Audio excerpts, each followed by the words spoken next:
Israel kini bak pesakitan di depan sekutunya setelah tentara kependudukannya melakukan penyerangan terhadap konvoi World Central Kitchen atau WCK, sebuah lembaga nirlaba di jalur Gaza pada hari Senin pekan ini. Serangan itu bisa dikatakan justru menjadi bumerang bagi Israel sendiri karena mendatangkan kecaman keras dari sekutu-sekutunya. Dilaporkan ada 7 staf WCK yang tewas dalam serangan itu. Beberapa di antaranya adalah warga negara Inggris dan Amerika Serikat. Kedua negara sekutu Israel itu langsung kompak mengecam Israel sehubungan dengan peristiwa itu. Perdana Menteri Israel Benjamin Netanyahu mengklaim tentaranya telah melakukan kekeliruan alias tidak sengaja menyerang konvoi WCK. Namun hasil penyelidikan yang dilakukan oleh Badan Verifikasi Sanad menyimpulkan bahwa tentara Israel memang sengaja menargetkan konvoi WCK.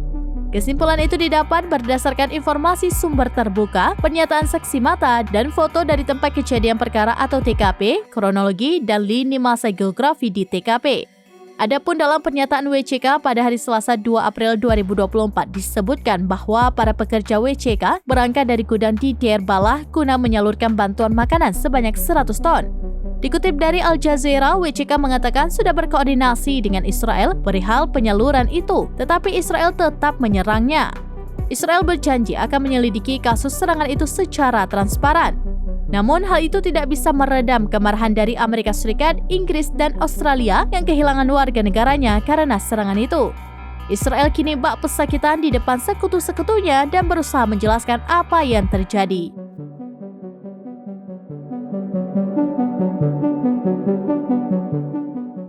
Download Tribun X sekarang, menghadirkan lokal menjadi Indonesia.